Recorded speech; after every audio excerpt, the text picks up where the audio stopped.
ایک حدیث پاک ہے بخاری مسلم میں، بڑے غور سے سنیے گا اور اس کے اندر جتنے پہلو ہیں ان پر پوری توجہ دیجئے گا کہ کہیں ہم ادھر آ تو نہیں گئے۔ رسول پاک صلی اللہ علیہ وسلم نا ہمارے لیے سب سے بڑے حکیم ہیں، سب سے زیادہ حکمت حضور نے ہمیں بتلائی ہے کہ اس رستے چلو گے تو بچو گے، اس رستے جاؤ گے تو ہلاک ہو جاؤ گے۔ نبی کریم علیہ السلام نے فرمایا، بخاری مسلم ہے، فرمایا 7 ہلاک کرنے والی چیزوں سے بچنا، اگر ان میں تم چلے گئے تو ہلاک ہو جاؤ گے۔ 7 چیزیں ہیں جو تمہیں ہلاک کر دیں، برباد ہو جاؤ گے، تباہ ہو جاؤ گے، ہلاکت کا سفر ہے یہ، 7 چیزوں سے بچو۔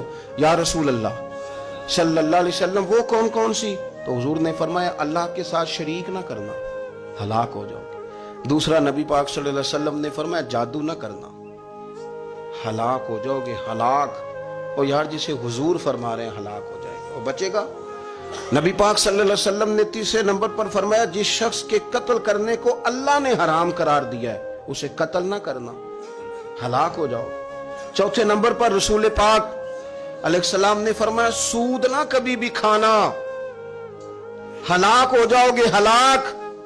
بڑی بڑی دلیلیں دی بینک والوں نے، بڑا سمجھایا تو عادی صاحب مان گئے، محترم مان گئے، کہنے لگے نہیں جی نہیں وہ کاروبار میں لگاتے ہیں۔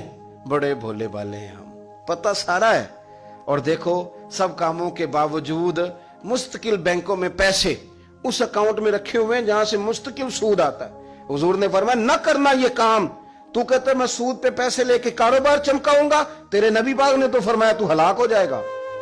تو کہتا ہے میں میل لگاؤں گا، حضور نے تو فرمایا ہلاکت ہے۔ تو کہتا ہے میں بڑا کچھ کر جاؤں گا تو ہلاکت ہے۔ اچھی طرح سمجھ لیں، اصل مال بھی ضائع ہو جاتا ہے اس بندے کا جو سود کا مال ملا لیتا ہے، اصل برکت بھی اڑ جاتی۔ اور میرے نبی پاک صلی اللہ علیہ وسلم نے 5ویں نمبر پہ فرمایا یتیم کا مال نہ کھانا، ہلاک ہو جاؤ گے، نہ کھانا ان کا مال، یہ کروڑوں ہو، اربوں ہو یا 10 روپے ہو، یتیم کا پیسہ نہ کھا جانا، ہلاک ہو جاؤ گے، ہلاکت تمہیں آ لے گی۔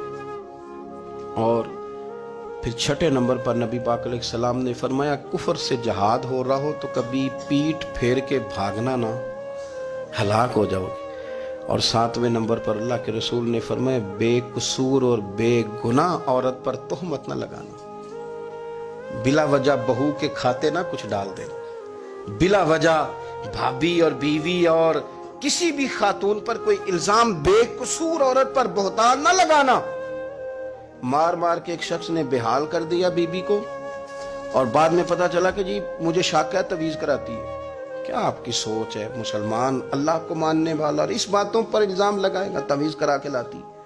بے قصور عورت پر بہتان، یہ ایک تو بات ہے اسے مارنا، اور ایک یہ ہے کہ کوئی تکلیف دینا، اور ایک خالی اتنی بات کی کہ بہتان بھی نہ لگانا، اس پر الزام نہ لگانا، یعنی تم نے صرف بے قصور عورت پر الزام ہی لگایا تو حضور فرماتے ہیں ہلاک ہو جاؤ۔